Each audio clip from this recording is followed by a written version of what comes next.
here we'll understand and discuss the theories of international trade. Okay, so here you can see that we have 5 theories on the international trade. Number 1, we have mercantilism. 2, absolute advantage theory. 3, comparative advantage theory. Number 4, we have the HO trade model. And number 5, we have Porter Diamond. Okay, so Porter Diamond is not in our syllabus, so we will start with mercantilism. Okay, so in short, we'll understand everything. Okay, mercantilism.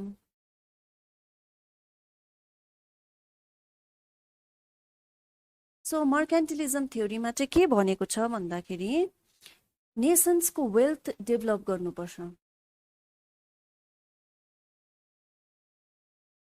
Okay, nation को wealth कसरी develop हुन्छ भन्दाखेरि when your export is greater than import, job balance of payment favorable हुन्छ त्यति बेलामा त के हुन्छ, नेशन डेभलप हुन्छ. तर कस्तोको थ्रु नेशन्स वेल्थमा त यहाँनिर के आउँछ भन्दाखेरि प्रिसियस मेटल्सहरू हुनुपर्छ भन्दैछ. के प्रिसियस मेटल्स भनेको के आउँछ अब प्रिसियस मेटलमा? You all know, gold, silver, we have diamond, we have what, sapphire, we have solitaire, right? So there are various precious models, so precious metals, and what we have to do to increase the export, के गर्नु पर्यो, export increase गर्नको लागि आफ्नो कन्ट्रीमा production गर्दै लानु पर्यो. Production export गर्दाखेरि उनीहरूले कोही बेलामा के डिमान्ड गर्छ भन्दा अब कतिवटा टाइममा त इम्पोर्ट पनि गर्नु पर्यो नि त, त्यो टाइममा इन एक्सचेन्ज के माग्छ उनीहरूले, अर्को कन्ट्रीको प्रिसियस मेटल्सहरू माग्छ. तर ज्यादा चाहिँ के मात्रै गर्छ, एक्सपोर्ट गर्नु मात्रै खोज्छ. अब किनभने when import is greater than export, import चाहिँ ग्रेटर भएर एक्सपोर्ट भन्दा भनेपछि के हुन्छ, ब्यालेन्स अफ पेमेन्ट अनफेभरेबल हुन्छ, राइट? सो यो त हुनु दिँदैन. त्यसै कारण चाहिँ मर्केन्टिलिजम थ्योरीले चाहिँ जहिले पनि एक्सपोर्टमा ध्यान दिनु भन्छ. But see this type of system cannot be maintained for ever.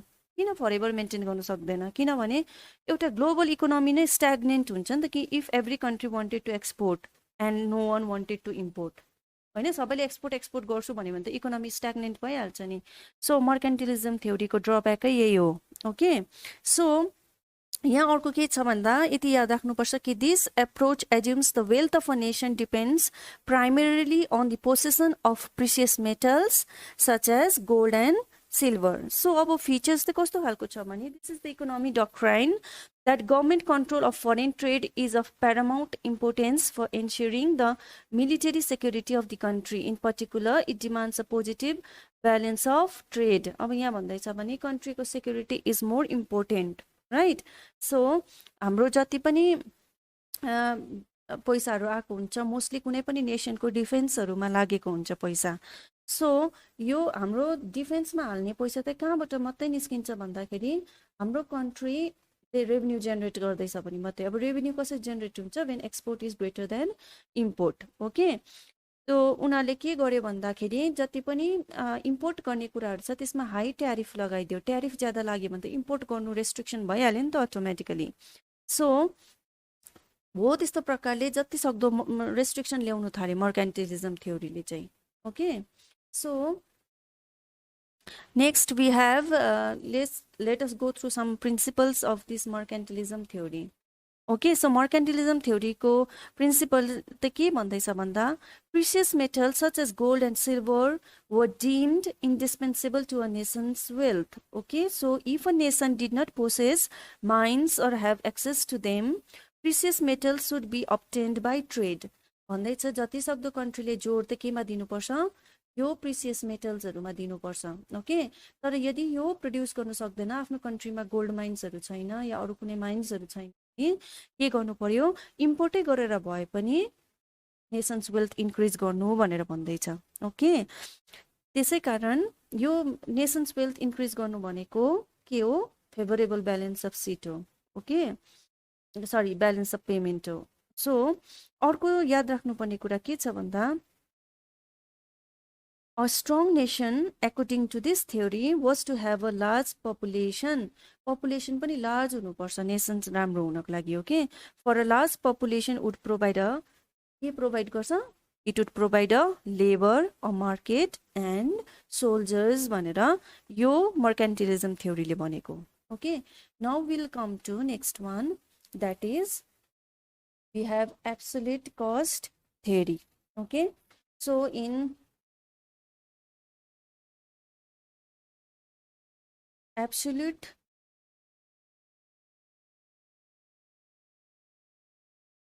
advantage theory भन्दा पनि हुन्छ, absolute cost advantage theory भन्दा नि, okay.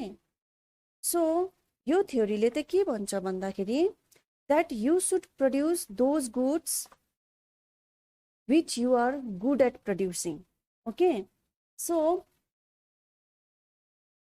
let's say the ability of a country, whether it's individual, company or a region, to produce a goods or services at a lower cost per unit than the cost at which any other entity produces that good or services.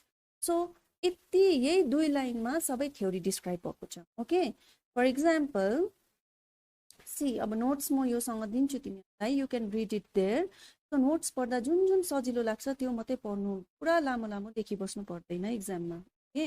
So अब यो बुझाउनको लागि के गर्नु मिल्छ भन्दा हेर, let's take for example India and next Spain, okay.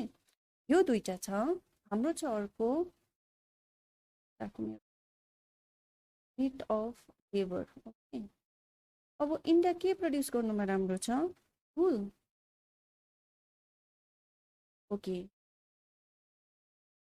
And wine, okay. So 1 unit of labor cost 80 rupees for India to produce wool, okay. 80 rupees लाग्दैछ एकजनालाई भनेपछि यहाँनिर एउटा युनिटको लागि भनेपछि यहाँ 20 लाग्दैछ वाइन प्रड्युस गर्नु, ओके। एन्ड यहाँनिर स्पेनमा के हुँदैछ? 50 लाग्दैछ भने युनिट अफ लेबर हो, ओके, नट रुपिस, युनिट। यहाँनिर 75 लाग्दैछ भन्नुको मतलब कसले यो वुल मात्रै हेऱ्यो भने इन्डियाले राम्रो प्रड्युस गर्दैछ कि स्पेनले? 80 युनिट प्रड्युस गर्दैछ, राइट, एउटा युनिट अफ लेबरले। भन्नुको त इन्डियाले स्पेनको छेउमा इन्डिया राम्रो भयो नि त, इन्डियाले राम्रो प्रड्युस। त्यसरी नै वाइन हेऱ्यो भने 20 र 75 भनेको 75 स्पेनले गर्दैछ, 75 युनिट भनेपछि वाइन प्रड्युस गर्नको लागि सबसे राम्रो को भयो? स्पेन।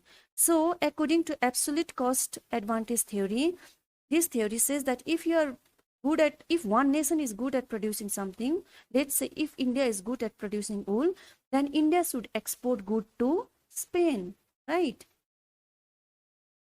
And good के हो? wool भयो। So India should export wool to Spain and Spain should export its wine to India। भनेपछि जुन कुरामा हामी राम्रो छ त्यो कुरामा के गर्दैछ? साटासाट भइरहेको छ नि त। सो यो जुन चाहिँ कन्ट्रीलाई कम्ती खर्चले कुनै राम्रो कुरा बनिँदैछ भने यो कुरा एक्सचेन्ज गर्नु भनेर चाहिँ एब्सोल्युट कस्ट एडभान्टेज थ्योरीले भन्छ, okay.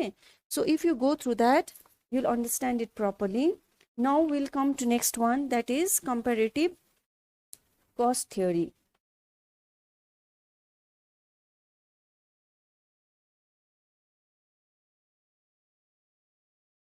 Let's say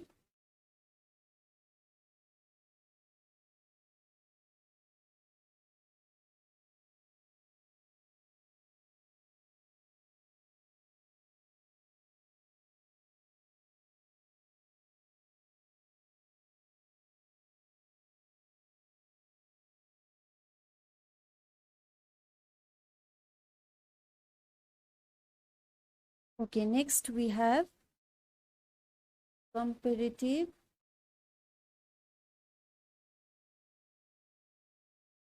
advantage theory.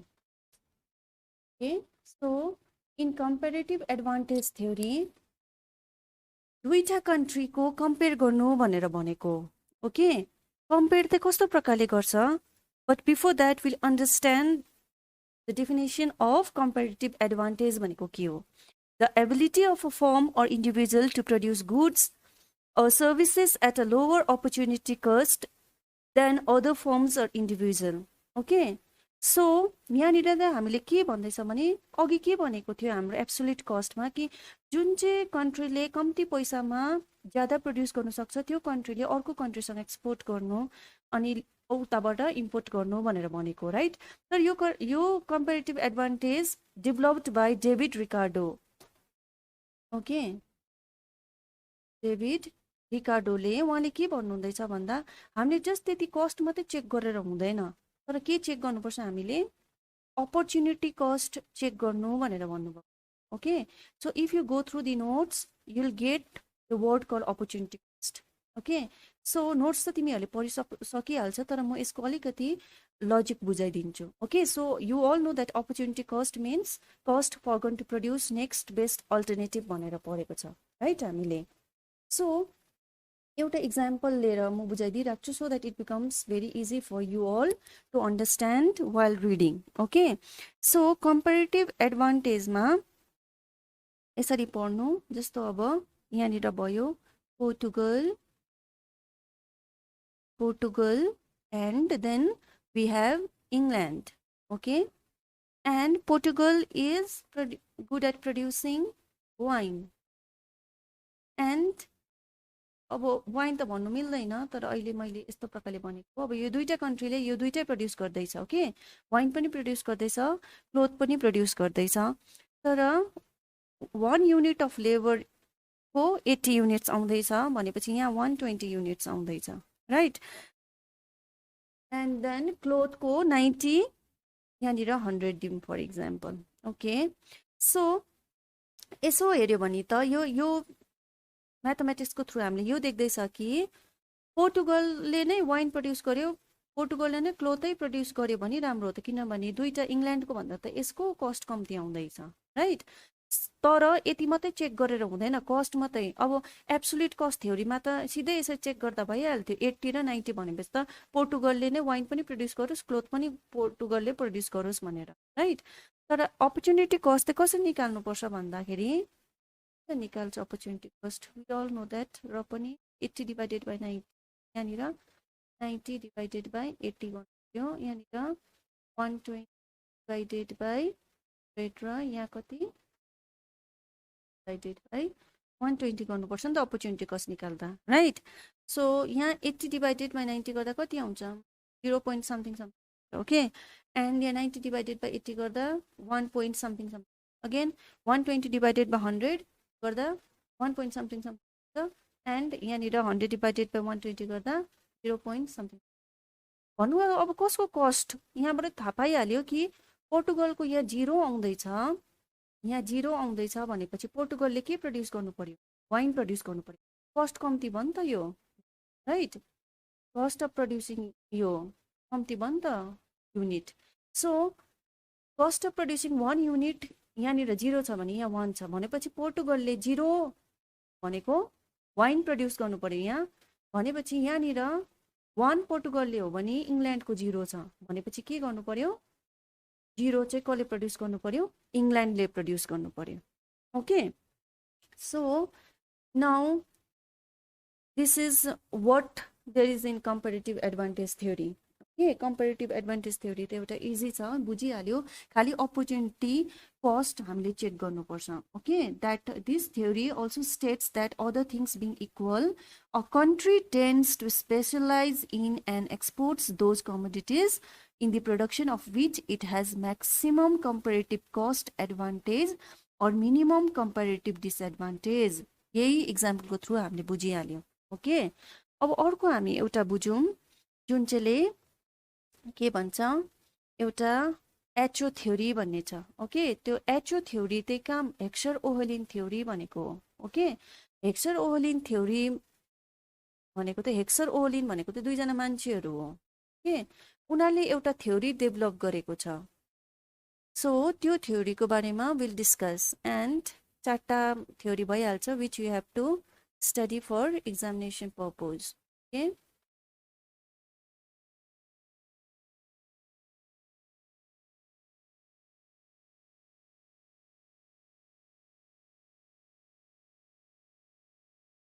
okay now we'll come to hekscher ohlin theory okay so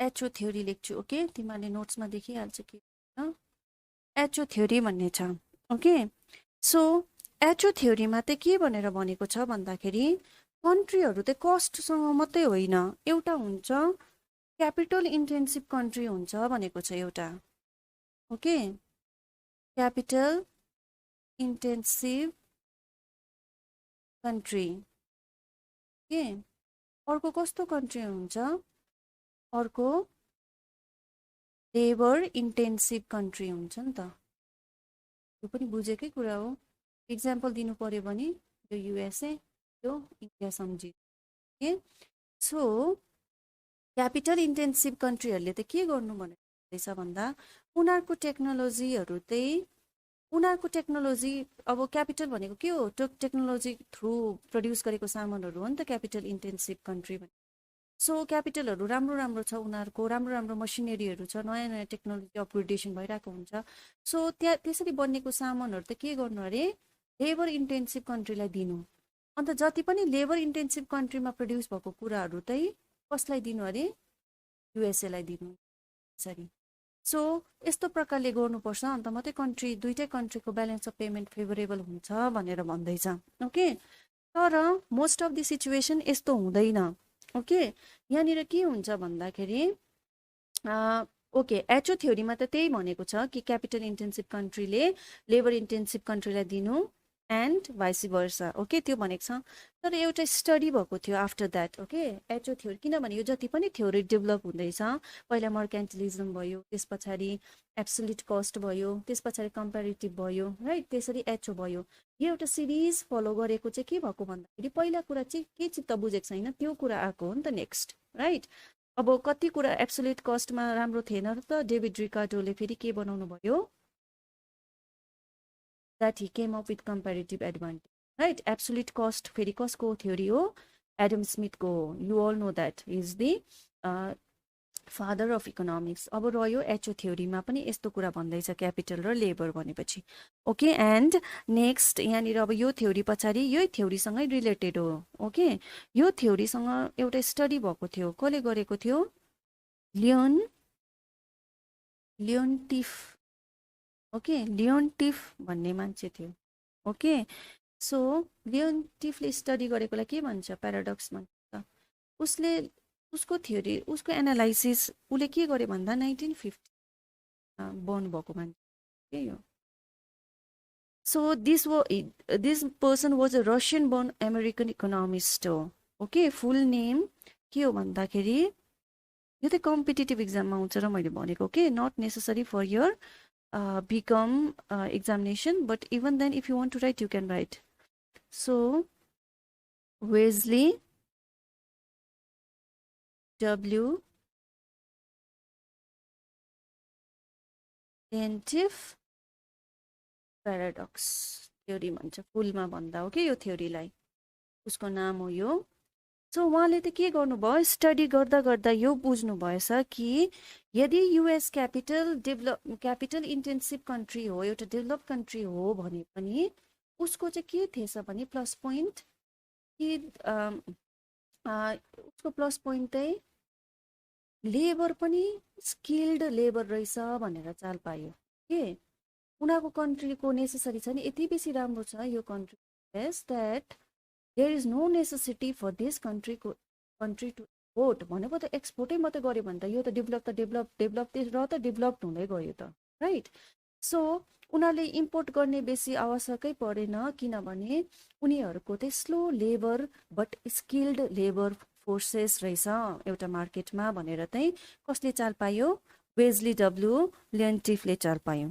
okay so even if USA is capital intensive country they were not importing labour intensive products okay उनीहरूले चाहिँ के गर्दै थियो लेबरै export गर्दै थियो आफ्नो capital intensive त गर्दै थियो इन एडिसन टु द्याट उनीहरूले के पनि गर्यो